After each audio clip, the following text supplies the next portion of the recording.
Now I call upon Dr. Sherry Tao Kong, Associate Professor, Peking University, China. Is it same as Beijing or not? Is it a bit? Okay, Beijing University, which is one of the top universities in Asia, you know? Yeah, so amongst many, but it's top. So please, you have 15 minutes. Maybe I'll give you 5 more minutes.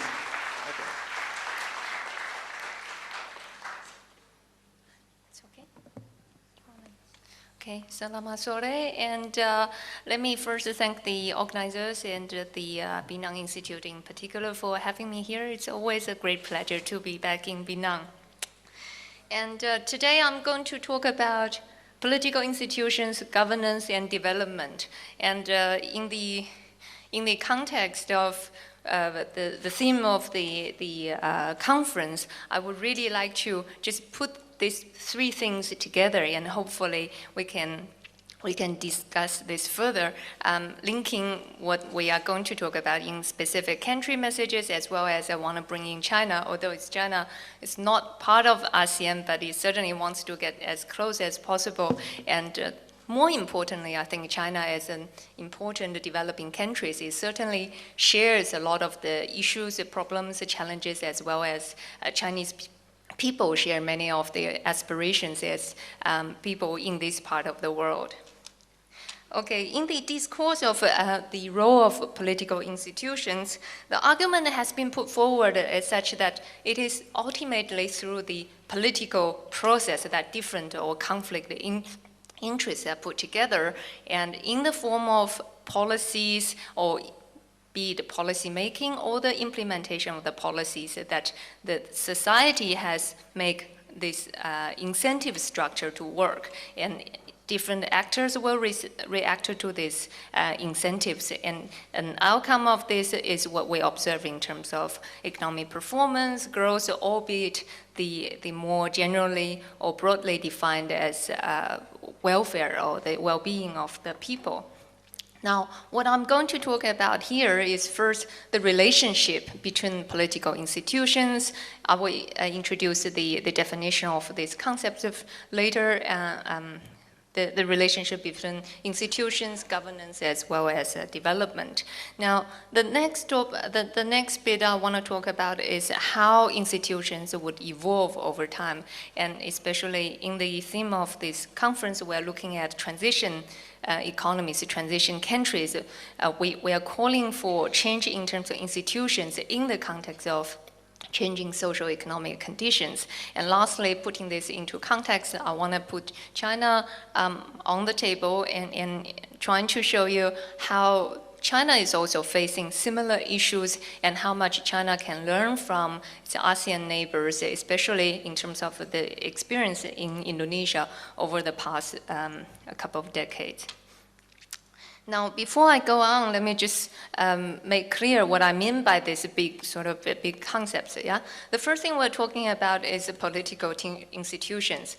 And when we talk about institutions, this is about the rules, the constraints, or the incentives of the key actors in the political sphere. Yeah, and when we're talking about a political institutional structure, fundamentally this is about how decision-making power or the political power is distributed, is shared. And we know that this structure of political institutions is very much defining the capacity and opportunities of the government to exercise its own discretion over the rules that organize the social life.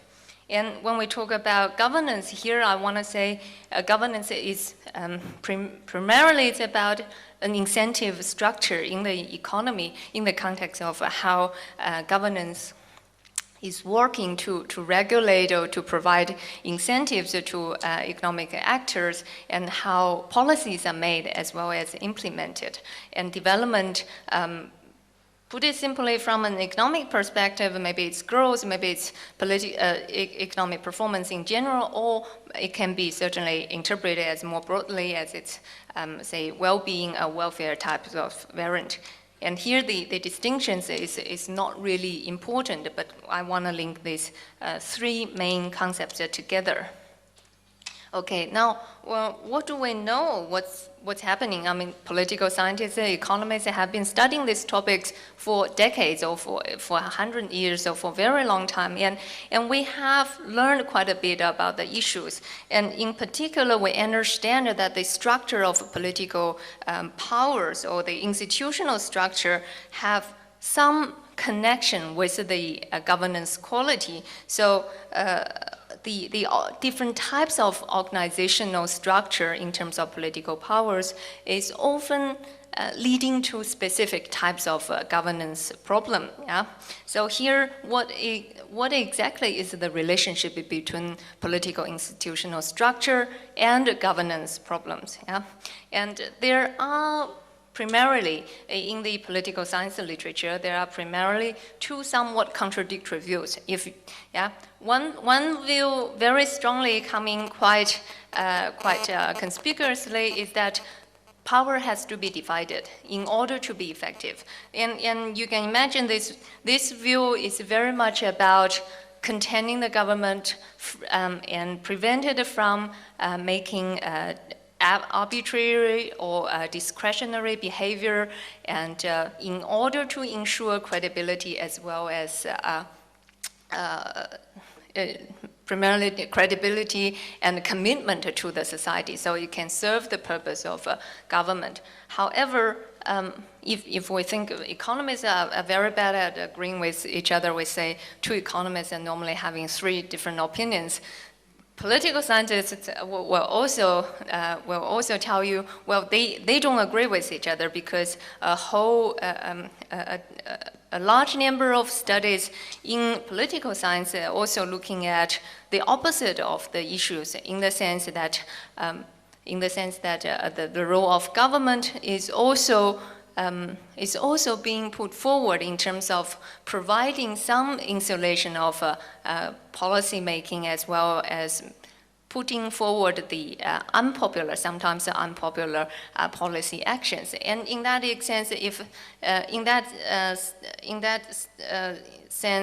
if a political institutional structure is overly fragmented, we often end up with inaction. And in times of crisis, this is particularly in reference to the financial crisis, or especially in terms of what we experienced back in the 1997-1978, in light of the East Asian financial crisis, the reaction or the flexibility of government to respond to situations timely, as well as in a responsive manner, becomes a main issue. And that Alesina, as well as his colleagues, have been putting forward the argument that power cannot be too fragmented, so otherwise we will end up with inaction, we will end up with policy stalemates. Yeah. Now, how do we reconcile these two different ideas? Before we do that, maybe we should step back and think about what do we really mean by governance, and what do we really mean by good governance, or the governance that we really desire in order to regulate our society better. Yeah? And here I would propose that the idea of the essence of a good governance is really the capacity of a government to internalize externalities. Now here, what do we mean by externalities? Plenty of you will know very well, externalities is basically, put it in a simple way, externalities means the benefit or the cost that is not being fully taken into account for the one who's making the actions. Yeah? So, and translating that into the governance ideas is that government will have to be able to correct market failure, as well as limiting itself from committing government failure. Now, market failure, we have learned quite a bit. For example, in terms of investment on education, let's say, individuals or private investment may not fully internalize the social benefit of education, so that we can't fully rely on private investment to advance human capital accumulation. So there is an important role for the government to play to address market failure. But in the process of addressing this, or in the process of being an active economic actor, government can also commit, it is also possible for the government to commit other type of issues, yeah, say in terms of rent-seeking behavior, in terms of regulatory failure, and many other problems. And so to that extent, we're talking about a good governance is really about correcting market failure, internalize these externalities, as well as not committing further problems in terms of government failures. Now, going back to the relationship between power sharing structure and the types of governance we would like, this is really coming back to have not a one-to-one linear relationship, saying the more divided the power is and the more credibility we can expect so that governance will be better. No, not necessarily, because the opposite, the other side of the coin could also apply. So in this sense, we really need a more balanced view to look at this relationship. So we really calls for the balanced structure in terms of political institutions. On the one hand, you need power to be divided to the extent to provide checks and balances. On the other hand, the government will have to have certain degree of flexibility and responsiveness in order to address situations when timely reaction is required, and at the same time when unpopular but very necessary policies need to be implemented.